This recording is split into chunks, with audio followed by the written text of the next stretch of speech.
Fans association തുടങ്ങാൻ വേണ്ടി first വന്നപ്പോൾ ഞാൻ എന്താ പറഞ്ഞത് അവർക്ക്? നിങ്ങളുടെ ഇഷ്ടമെന്നേ പറഞ്ഞുള്ളൂ, ഞാനൊന്നും അഭിപ്രായം പറഞ്ഞു. പിന്നെ ഞാൻ പണ്ട് ചേട്ടനുള്ളപ്പോൾ കണ്ടിട്ടുണ്ട് ഫാൻസ് അസോസിയേഷനകത്ത് ഈ വാട്സാപ്പിലൊക്കെ പ്രശ്നങ്ങൾ. അപ്പൊ ഞാൻ പറഞ്ഞു ഞാൻ നേരത്തെ കണ്ടിട്ടുണ്ട് സുജിച്ചേട്ടന്റെ ഇതിനകത്തുള്ള ചെറിയ എന്നെ ഇതിനകത്തൊന്നും ഇടപെടുത്തരുത് എന്ന് പറഞ്ഞു, പ്രശ്നങ്ങളിലൊന്നും ഇടപെടുത്തരുതെന്ന് പറഞ്ഞു. നാട്ടുകാരെ, ജനങ്ങളെ, പ്രിയ സുഹൃത്തുക്കളെ, നിങ്ങൾ ആരും തന്നെ അറിഞ്ഞില്ലേ? രേണു പുതിയ ഫാൻസ് അസോസിയേഷൻ, രേണു സുധി അല്ല Reshma P Thankachan fans association, all Kerala Reshma P Thankachan fans association. ഇനി അതല്ല, all Kerala Renu Sudhi fans association എന്ന് പറഞ്ഞുകൊണ്ട് പുതിയ ബോർഡും അതോടൊപ്പം തന്നെ കുറേയധികം മെമ്പേഴ്സും ഒക്കെ തന്നെ ഇനിയിപ്പോൾ വരാൻ പോവുകയാണ്. അങ്ങനെ രേണു ഈ പറയുന്ന മാതിരി fans association, Renu Sudhi fans association അങ്ങനെ കേരളക്കര ഒട്ടാകെ പടർന്ന് പന്തലിക്കാൻ പോവുകയാണെന്നാണ് തോന്നുന്നത്. കാരണം ഇനിയിപ്പോൾ എനിക്ക് തോന്നുന്നത് നമ്മുടെ സൂപ്പർ സ്റ്റാറായിട്ടുള്ള ലാലേട്ടൻ, അതോടൊപ്പം തന്നെ മമ്മൂക്ക, അപ്പോൾ ഇവരെയൊക്കെ തന്നെ കടത്തി വെട്ടുന്ന തരത്തിലോട്ടുള്ള ഒരു വലിയ തരത്തിലുള്ള ഒരു തരംഗമായി കേരളക്കര ഒട്ടാകെ ആഘോഷിക്കാൻ പോകുന്ന ഫാൻസ് അസോസിയേഷനാണ് നമ്മുടെ രേണു സുധി ഫാൻസ് അസോസിയേഷൻ. അയ്യോ അയ്യോ, ഇതിനൊക്കെ ചിരിക്കാതെ എന്നാ പറയാനാ? സത്യം പറഞ്ഞ ഇതൊക്കെ ആരുടെയും, ഇതൊക്കെ ആരാ പടച്ചു വിടുന്നത്? അറിയാൻ മേലാഞ്ഞിട്ട് ചോദിക്കുക. സത്യം പറഞ്ഞ ഒറ്റ തള്ള, അങ്ങോട്ട് ഒറ്റ തള്ളു. ഇനിയിപ്പോ ഉള്ളതാണെങ്കിലും ഇതാരാ ഇതിനൊക്കെ പുറപ്പെടുന്ന ആൾക്കാര്? സത്യം പറഞ്ഞ മനസ്സിലാവുന്നില്ല അങ്ങോട്ട്. ഇത് എങ്ങോട്ടായി പോക്ക്? എന്താ ഉദ്ദേശം? സബ്സ്ക്രിപ്ഷൻ, അതോടൊപ്പം തന്നെ ഇനിയിപ്പോൾ അടുത്തത് fans അസോസിയേഷനാണ്.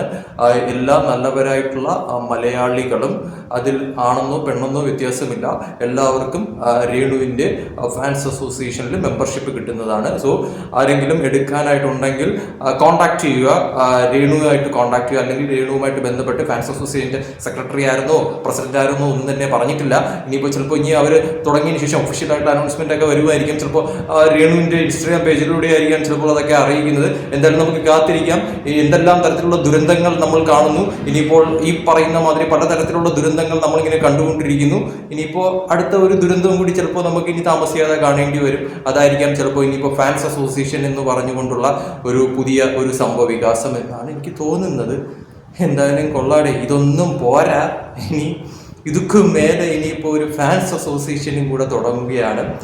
Renu Sudhi fans association അല്ലെങ്കിൽ രേഷ്മ തങ്കച്ചൻ ഫാൻസ് അസോസിയേഷൻ എന്നുള്ള തരത്തിലായിരിക്കാം ചിലപ്പോൾ വരാൻ പോകുന്നത്. കാത്തിരിക്കാം. ഈ പറയുന്ന രീതിയിൽ സബ്സ്ക്രിപ്ഷൻ എടുത്ത പോലെ തന്നെ ഇനി രേണുവിൻ്റെ ഫാൻസ് അസോസിയേഷനിൽ ആരൊക്കെയായിരിക്കും മെമ്പർഷിപ്പ് എടുക്കാൻ പോകുന്നത്?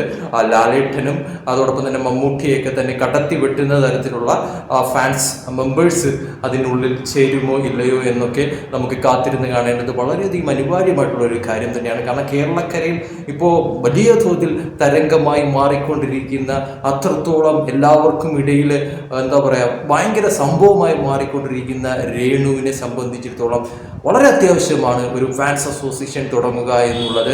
അത് തീർച്ചയായിട്ടും വളരെയധികം അനിവാര്യമായിട്ടുള്ളൊരു കാര്യം തന്നെയായിരുന്നു. എന്തായാലും അതിന് ഈ പറയുന്ന രീതിയിൽ താമസിയാതെ തുടക്കം കുറിക്കുമെന്ന് പ്രതീക്ഷിക്കുന്നു. അതോടൊപ്പം തന്നെ രേണു പറഞ്ഞിട്ടുള്ള ഒരു കാര്യമുണ്ട്, എന്നെ ദയവ് ചെയ്ത് ബുദ്ധിമുട്ടിപ്പിക്കരുത്, അതാണ് ഇതാണ് മറ്റേതാണ്, പ്രശ്നമൊന്നും തന്നെ ഉണ്ടാക്കരുത്, നിങ്ങൾ തുടങ്ങിക്കോളൂ, പക്ഷെ എന്നെ ബുദ്ധിമുട്ടിപ്പിക്കരുത്. ഓക്കെ എന്തായാലും കൊള്ളാം. നമുക്ക് കാത്തിരുന്ന് കാണാം എന്തെല്ലാം തരത്തിലുള്ള സംഭവ വികാസങ്ങളാണ് നമ്മൾ ഓരോ ദിവസവും കണ്ടുകൊണ്ടിരിക്കുന്നത്. അതോടൊപ്പം തന്നെ ഇനിയും പലതും കാണേണ്ടി വരും എന്നാണ് രേണു ഇപ്പോൾ തുറന്നടിച്ച് പറഞ്ഞിരിക്കുന്നത്. സോ വെയിറ്റ് ആൻഡ് സീ എന്താണ് നടക്കാൻ പോകുന്ന സംഭവ വികാസം.